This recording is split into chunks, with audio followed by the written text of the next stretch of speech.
नमस्कार साथियों, स्वागत है आप सभी का आपके अपने परिवार इजी माध्यम में। और मैं हूं दीपक।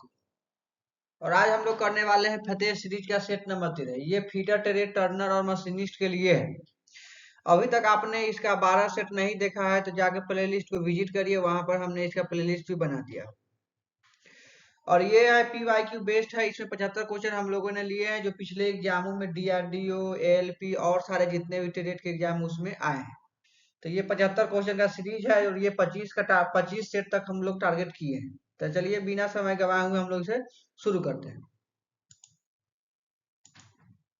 क्वेश्चन नंबर पहला, 1 इंच प्रति 20 दांत लगभग, मतलब 1 इंच प्रति 20 दांत वाली फाइल को आमतौर पर डैश फाइल के रूप में जाना जाता है। 1 इंच प्रति 20 दांत वाली फाइल को आमतौर पर किस रूप में जाना जाता है? तो उसको हम लोग खुरदरा फाइल के रूप में जानते हैं। अगला सवाल, डिवाइडर से बनाते हैं, डिवाइडर से क्या बनाते हैं? तो डिवाइडर से वृत्त बनाते हैं, डिवाइडर से वृत्त बनाते हैं।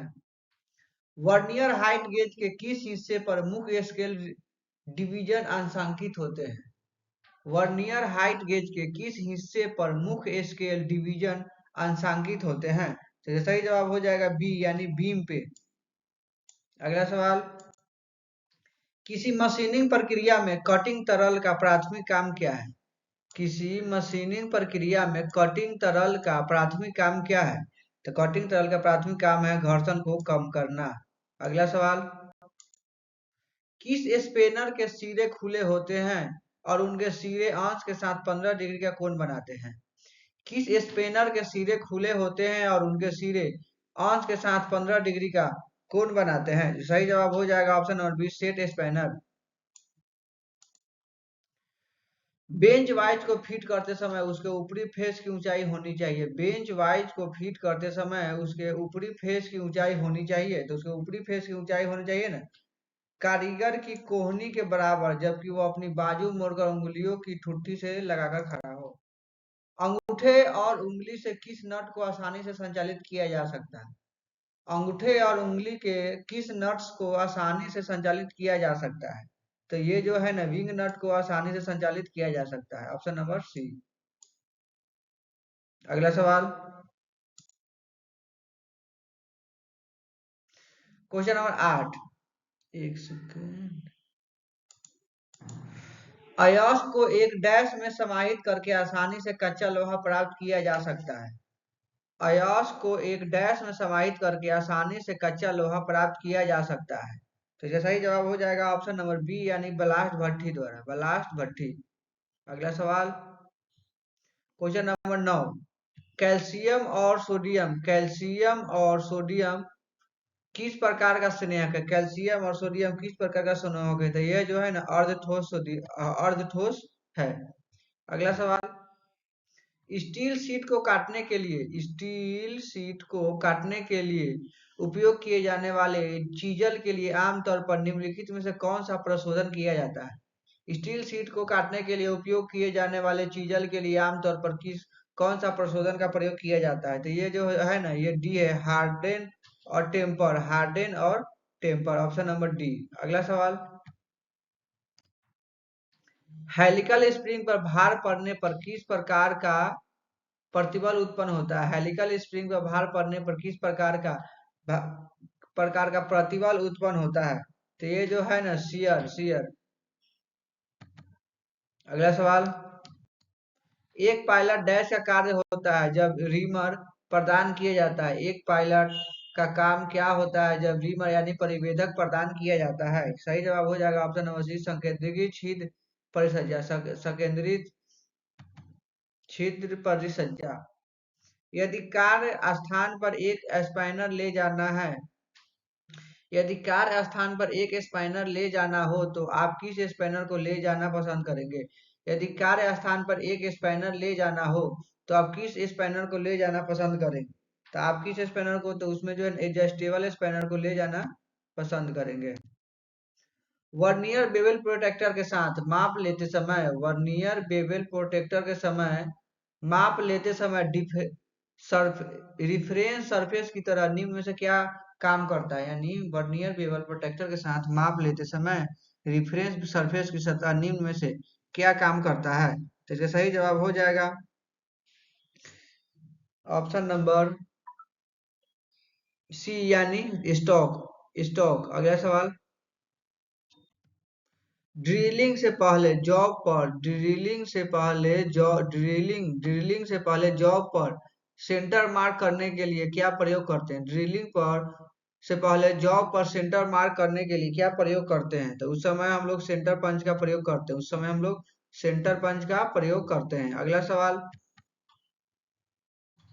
लौह एवं अलौह धातु में छिद्रों के सर्वोत्तम परिष्करण के लिए निम्नलिखित में से किन प्रक्रियाओं का उपयोग किया जाता है? लौह एवं अलौह धातुओं में छिद्रों के सर्वोत्तम परिष्करण के लिए निम्नलिखित में से किन प्रक्रियाओं का उपयोग किया जाता है? ये सही जवाब हो जाएगा ऑप्शन नंबर डी, यानी होर्निंग। अगला सवाल, रेलवे कैरिज युग्मज रेलवे कैरिज युग्मन में चूड़ी का उपयोग किया जाता है। रेलवे कैरिज युग्मन में चूड़ी का उपयोग किया जाता है। चूड़ी का उपयोग किया जाता है नकल करने के लिए।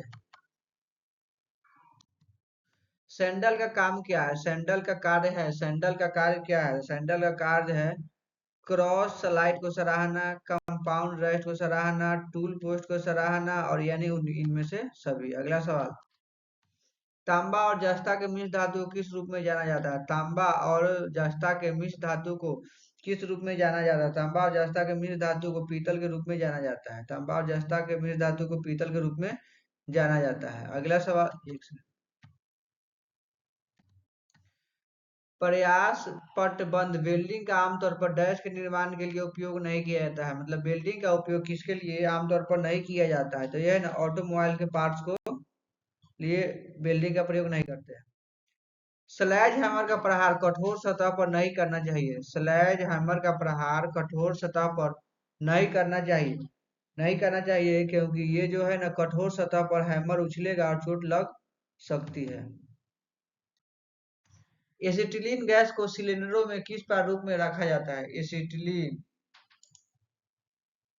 एसिटिलीन गैस को सिलेंडरों में किस प्रारूप में रखा जाता है? तो उसको किस प्रारूप में रखा जाता है? तो उसको रखा जाता है द्रव के प्रारूप में। अगला सवाल,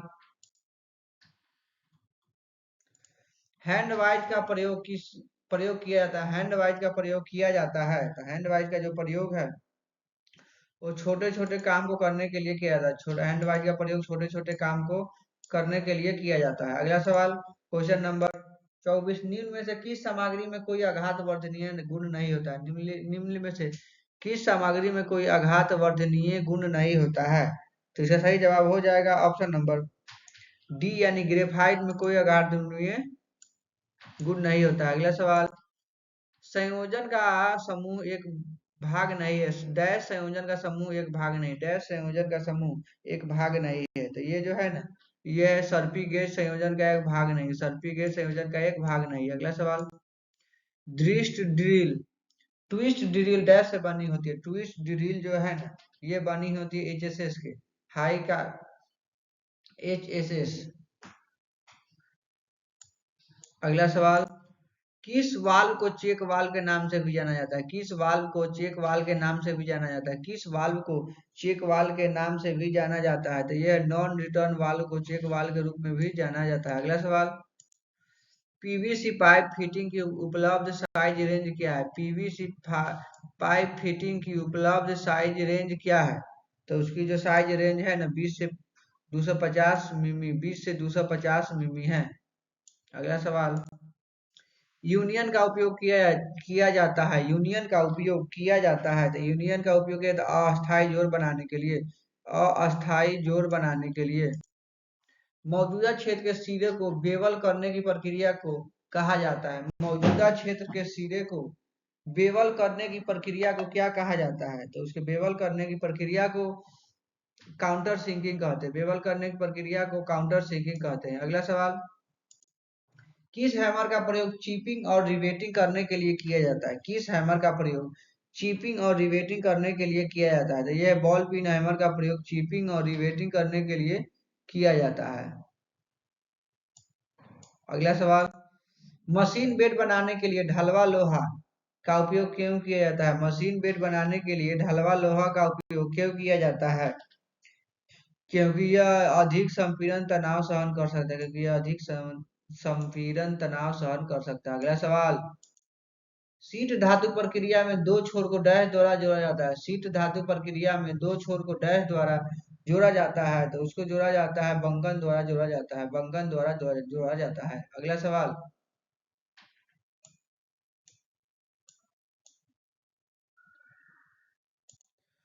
14, यह किस प्रकार का ज्वाइंट है?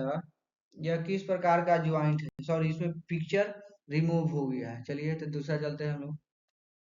सतह की समतलता या समानता के परीक्षण के लिए, सतह की समतलता या परीक्षण के लिए कौन सा उपकरण सबसे उपयुक्त है? सतह की समतलता या समानता के लिए परीक्षण के लिए कौन सा उपकरण सबसे उपयुक्त है? तो इसमें जो सबसे उपयुक्त है ना, स्वतः समांतरित, स्वतः समांतरित। अगला सवाल, क्वेश्चन नंबर 36, सामग्री को काटने के लिए प्रयुक्त ड्रिल बीट के शंकु के आकार के सिरे को डैश के रूप में जाना जाता है। सामग्री को काटने के लिए प्रयुक्त ड्रिल बीट के शंकु के आकार के सिरों को डैश के रूप में जाना जाता है। तो सही जवाब हो जाएगा option number A, point. Point. जब दोनों पक्षों में सहिष्णुता दिखाई जाती है तो इसे कहते हैं, जब दोनों पक्षों में सहिष्णुता, जब दोनों पक्षों में सहिष्णुता दिखाई जाती है तो उसे क्या कहते हैं? जब दोनों पक्षों में सहिष्णुता दिखाई जाती है ना, तो उसे कहा जाता है बाइलेटरल टॉलरेंस, उसे कहते हैं बाइलेटरल टॉलरेंस। अगला सवाल, अक्ष के लंबवत मापित एक चूड़ी के शीर्ष और आधार के बीच की दूरी की गहराई है। अक्ष के लंबवत मापित एक चूड़ी के शीर्ष और आधार के बीच की दूरी क्या है? तो यह है चूड़ी की गहराई, चूड़ी की गहराई। अगला सवाल, जिंक पर कितनी टॉलरेंस रखी जाती है? जिंक पर कितनी टॉलरेंस रखी जाती है? तो जिंक पर जो है ना, टॉलरेंस, जॉब की टॉलरेंस का 50% ही रखा जाता है। टंकन एक डैश प्रक्रिया है। टंकन कौन सी प्रक्रिया है? टंकन जो है ना, टंकन एक फोर्जन की प्रक्रिया है। टंकन एक फोर्जन की प्रक्रिया है। अगला सवाल, किस गेज का प्रयोग लेंथ खराद में किया जाता है? किस गेज का प्रयोग खराद में किया जाता है? किस गेज का प्रयोग खराद में किया जाता है? तो यह सेंटर गेज का प्रयोग खराद में किया जाता है। अगला सवाल, नर्लिंग के द्वारा किया जाता है। नर्लिंग के द्वारा किया जाता है। नर्लिंग डैश के द्वारा किया जाता है। तो नर्लिंग जो है ना, नर्लिंग टूल के द्वारा किया जाता है। अगला सवाल, शाफ्ट के लिए बियरिंग में सामान्य तौर पर किस बोल्ट का प्रयोग किया जाता है? शाफ्ट के लिए बियरिंग में सामान्य तौर पर किस बोल्ट का प्रयोग किया जाता है? तो ये हो जाएगा वर्गाकार शीर्ष वाला बोल्ट, वर्गाकार शीर्ष वाला बोल्ट। अगला सवाल, ड्रिल चक्र मशीन के स्पिंडल पर डैश के माध्यम से लगाए जाते हैं। ड्रिल चक्र मशीन के स्पिंडल पर डैश के माध्यम से लगाए जाते हैं। ये सही जवाब हो जाएगा ऑप्शन नंबर ए, कुंज, कुंज, कुंज। अगला सवाल, $3 बटा $8 इंच टेप के लिए टैप ड्रिल का आकार क्या होगा? $3 $8 इंच टेप के लिए टैप ड्रिल का आकार क्या होगा? तो इसमें जो ड्रिल का आकार होगा ना, $5 और 16 इंच। अगला सवाल, किस बियरिंग में कॉलर का प्रयोग किया जाता है? किस बियरिंग में कॉलर का प्रयोग किया जाता है? किस बियरिंग में कॉलर का प्रयोग किया जाता है? तो ये जो है ना, भ्रष्ट बियरिंग में कॉलर का प्रयोग किया जाता है। भ्रष्ट बियरिंग में कॉलर का प्रयोग किया जाता है। अगला सवाल, निम्नलिखित में से कौन सा एक बहु बिंदु काटने वाला उपकरण है? निम्नलिखित में से कौन सा एक बहु बिंदु काटने वाला उपकरण है? तो ये जो है रेती है, ये जो है रेती है। Option number B. अगला सवाल, निम्नलिखित में से किस कारण से ड्रिल जिग बुशिंग्स को हार्ड किया जाता है? निम्न में से कि किस कारण से ड्रिल जिग बुशिंग को हार्ड किया जाता है? इसका सही जवाब हो जाएगा ऑप्शन नंबर बी, यानी बिना घिसाव और क्षय के लंबा जीवन काल सुनिश्चित करने के लिए, जिसको कि वह टूल पर शुद्धता में गाइड कर सके। अगला सवाल, तेज और सटीक काम करने के लिए किस प्रकार की बोरिंग मशीन का उपयोग किया जाता है?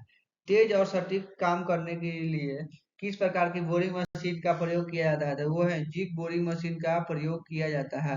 अगला सवाल, स्क्राइबर के पॉइंटर को कितने कोण में ग्राइंड किया जाता है? स्क्राइबर के पॉइंटर को कितने कोण में ग्राइंड किया जाता है? सही जवाब हो जाएगा ऑप्शन नंबर बी, यानी 12 से 15। डॉलर के बीच।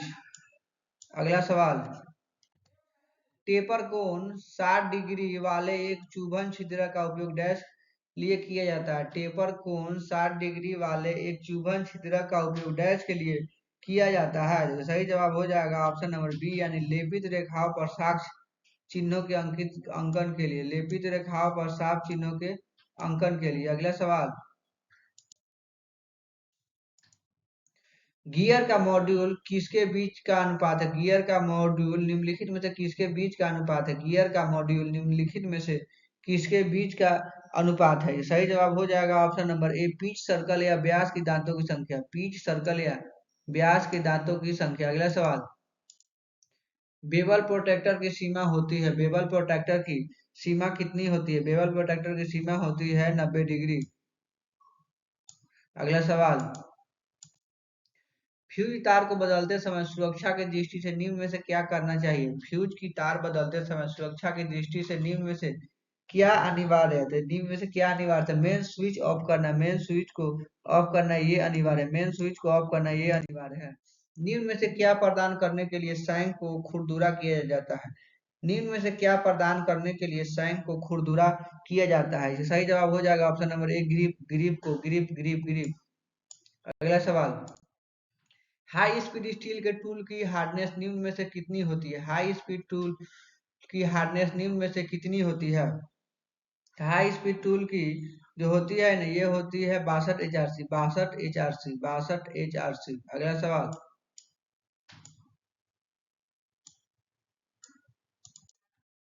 कार्बोराइजिंग प्रक्रिया द्वारा निम्न में से किस अवयव को केस हार्ड किया जाता है। कार्बोराइजिंग प्रक्रिया द्वारा निम्न में से किस अवयव को केस हार्ड किया जाता है। केस हार्ड किया जाता है ना, ये सब, यानी गियर में भी, कैम में भी, बियरिंग में भी, या ये सभी, मतलब डी। अगला सवाल, हाइड्रोलिक सिलेंडर का कार्यशील का दबाव डैश पर निर्भर करता है। हाइड्रोलिक सिलेंडर का कार्यशील दबाव डैश पर निर्भर करता है।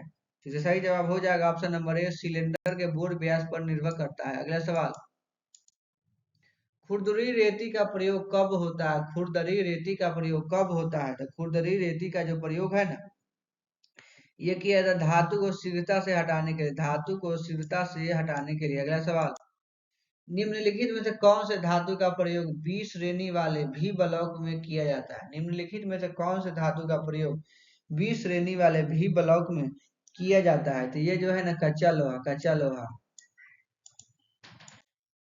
मार्टेनसाइट का निर्माण इनमें से किसके द्वारा किया जाता है। मार्टेनसाइट का निर्माण किसके द्वारा किया जाता है। तो यह है समन प्रक्रिया। समन प्रक्रिया द्वारा किया जाता है। मार्टेनसाइट का प्रयोग समन प्रक्रिया द्वारा किया जाता है। अगला सवाल,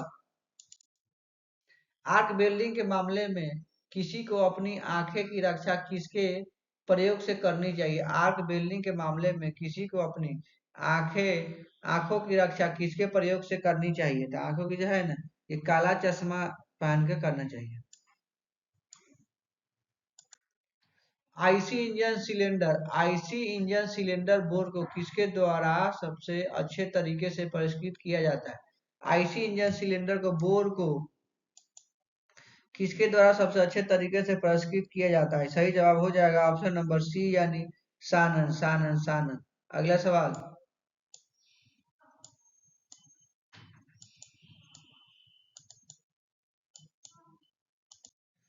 निम्न में से कौन सा सही है। निम्न इसमें से कौन सा सही है। इसका सही जवाब हो जाएगा ऑप्शन नंबर डी, यानी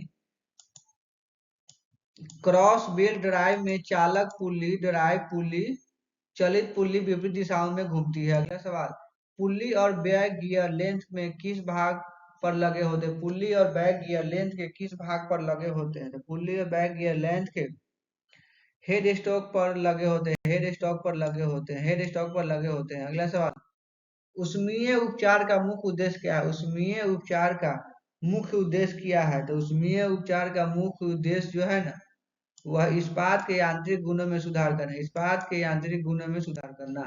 किस चक्र का प्रयोग असमान आकार के जॉब को पकड़ने के लिए किया जाता है। किस चक्र का प्रयोग असमान आकार के जॉब को पकड़ने के लिए किया जाता है। सही जवाब हो जाएगा ऑप्शन नंबर बी, फोरजो चक्र का प्रयोग असमान आकृतियों को पकड़ने के लिए किया जाता है। एकमें चूड़ी में समाविष्ट कोण का मान क्या होता है? एकमें चूड़ी में समाविष्ट कोण का मान क्या होता है? तो सही जवाब हो जाएगा ऑप्शन नंबर सी, यानी 29 29 डिग्री 29 डिग्री। अगला सवाल, उष्मा उपचार विधि एनीलिंग क्यों की जाती है? उष्मा उपचार विधि एनीलिंग क्यों की जाती है? तो एनीलिंग क्यों की जाती है? ये कहती है सॉफ्टनेस बढ़ाने के लिए ये एनीलिंग की जाती है, सॉफ्टनेस को बढ़ाने के लिए। अगला सवाल क्वेश्चन नंबर 73, निम्नलिखित में से फ्लक्स के रूप में किसका प्रयोग करते हैं? निम्नलिखित में फ्लक्स के रूप में किसका प्रयोग करते हैं? तो फ्लक्स के रूप में प्रयोग करते हैं ये सभी का, यानी रेत का, नमक का, सुहागा का, ये सभी का। अगला सवाल क्वेश्चन नंबर 74, बीआईएस सिस्टम में फीड्स के तीन मुख्य प्रकार है। बीआईएस सिस्टम में फीड्स के तीन मुख्य प्रकार क्या है? तो सही जवाब हो जाएगा ऑप्शन नंबर डी, क्लियरेंस,